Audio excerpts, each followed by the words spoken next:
एक गुलाम के अंदर ऐसी ताकत कैसे आती है? आखिर कौन है ये रिकोदर?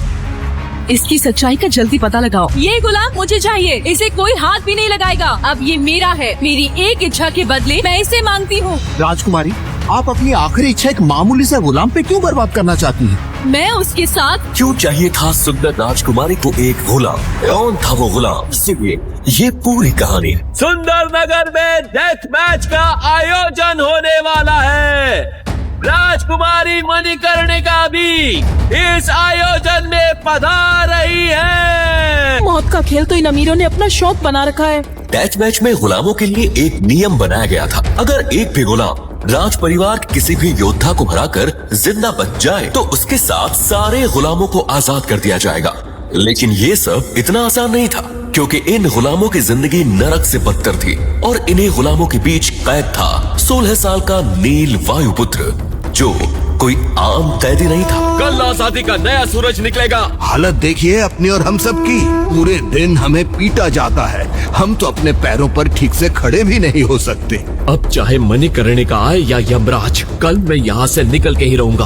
आखिर कमजोर नील कैसे लड़ेगा राज परिवार और राजकुमारी मणिकर्णिका के शक्तिशाली योद्धाओं से? सूरज की पहली किरण के साथ डेथ मैच शुरू हो चुका था। काल कोठरी में नील का पूरा शरीर गर्म लावे की तरह दहक रहा था। उधर मैदान में एक एक करके गुलाम मारे जा रहे थे। दोपहर तक लाशों के ढेर जमा हो चुके थे।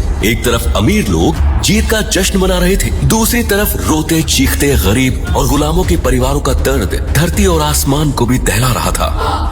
अखाड़े में खड़ा सुंदर नगर का बेरहम और ताकतवर राजकुमार राजदत्त लोगों को चुनौती दे रहा था। तभी नील ने अखाड़े में कदम रखा। उसे देखकर राजदत्त बोला, तो तू अभी तक जिंदा है? लगता है तेरी मौत मेरे ही हाथों लिखी है। मेरी कहानी सुनकर लोग दुआ मांगेंगे कि उनके घरों में कभी कोई तुझ जैसे भाई और रिश्तेदार ना हो। रिश्ते कमजोर लोग बनाते हैं, मैं अकेला ही काफी हूँ। चल अब मरने के लिए तैयार हो जा। राजदत्त ने अपने हाथ की मुट्ठी को कसना शुरू किया और उसके शरीर में नीली ऊर्जा दौड़ने लगी। उसकी ताकत 100 हाथियों के बराबर थी। राजदत्त ने नील के सीने पर उसी मुक्के से वार कर दिया। नील कई फुट दूर जाकर गिरा, लेकिन इस बार उसे जरा भी दर्द का एहसास नहीं हुआ। राजदत्त को इसकी उम्मीद तक नहीं। थोड़ा और दम लगा राजदत्त, इतना मेरे लिए काफी नहीं है। राजदत्त भूखे भेड़िए की तरह नील पर टूट पड़ा। वो जितना उसे पीटता, नील के शरीर में उतनी ही ज्यादा ताकत पैदा होने लगती। ये देह शोधन तकनीक थी, जिसमें शरीर को जितना पीटा जाता वो उतना ही ज्यादा ताकतवर बन जाता था। नील को अपने वार आसानी से झेलते देखकर राजदत्त का गुस्सा बढ़ता ही जा रहा था। तुझे कुछ हो क्यों नहीं रहा? क्या तू मेरे सब्र का इम्तिहान ले रहा? तो फिर ये ले। राजदत्त ने नंदी सहस्त्र मुष्टिका से नील पर हमला कर दिया, जिसकी ताकत 10 बमों के बराबर थी। तो नील कई फुट दूर जाकर गिरा। शोरगुल थम गया। नील पर इसका गहरा असर हुआ। तभी उसकी आत्मा में बसे 9 दिव्य नागों की शक्ति जाग उठी। नील की कुंडलिनी शक्ति के 4 चक्र एक साथ चमकने लगे। वो फिर उठ खड़ा हुआ।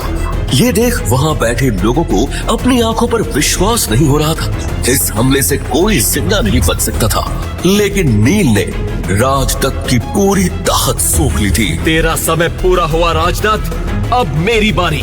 नील ने एक जोरदार मुक्का राजदत्त को मारा। बस एक ही मुक्के में वो धूल भागते हुए कई फुट दूर जा गिरा। लोग खुशी से झूम उठे, ढोल नगाड़े बजने लगे और मणिकर्णिका अपनी जगह से चौंक कर खड़ी हो गई। एक गुलाम के अंदर ऐसी ताकत कैसे आ सकती है? मणिकर्णिका के खास मंत्री रिकोदर ने जब नील की कहानी बताई तो मणिकर्णिका के पैरों तले की जमीन खिसक गई। यानी मेरे साथ इतना बड़ा धोखा। अब मैं इन लोगों को नहीं छोड़ूंगी। तभी नील मैदान में चिल्लाते हुए राजा नागेंद्र से बोला, डेथ मैच के नियमों के मुताबिक मैं जीत गया और अब आपको मुझे और इन सारे गुलामों को आजाद करना होगा। राजदत्त की हार उसके पिता युजवेंद्र और बड़े चाचा नागेंद्र को बर्दाश्त नहीं हुई।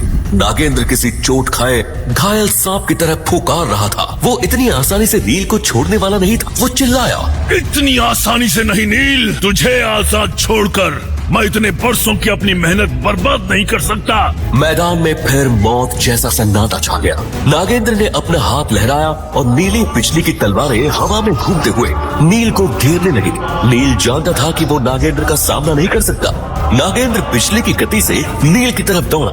नील बस अपनी मौत को सामने देख रहा था। तभी एक कड़क आवाज गूंजी। रुक जाइए महाराज नागेंद्र, उसे छोड़ दीजिए। नागेंद्र के कदम वहीं रुक गए। मणिकर्णिका, आप जानती भी हैं आप किसे बचाने की कोशिश कर रही हैं? एक गद्दार के बेटे को, जो मौत की सजा पाया हुआ एक गुलाम है। याद है आपने मुझे एक वचन दिया था, उस वचन के बदले मैं इसका जीवन दान मांग रही हूँ।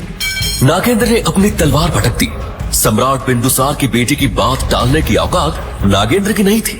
नील के साथ बाकी गुलामों की बेड़ियां भी खोल दी गई।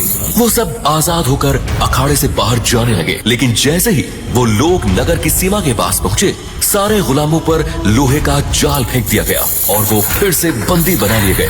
इससे पहले कि नील कुछ समझ पाता, आसमान गरजने लगा और लोहे की बड़ी सी हांडी जमीन पर आकर गिरी। उसमें से एक घिनौना सा दिखने वाला बूढ़ा आदमी बाहर निकला, जिसे देखकर सबकी चीखें निकल गई। नील गरजा, कौन हो तुम? तुम्हारी मौत अघोरा। अघोरा ने नील को अपनी हांडी में खींचा और उसे अपनी पीठ पर लाद कर फरार हो गया। सबके चेहरे मौत के डर से सफेद पड़ चुके थे। आखिर कौन था अघोरा और नील को कहां ले गया? किसने भेजा था उसे और अब वो क्या करेगा नील के साथ? क्या ये मणिकर्णिका की कोई चाल थी या किसी और की साजिश? कैसे बचाएगा नील अपना राज्य और अपनी बहन को? क्या वो ले पाएगा अपने पिता की मौत का बदला?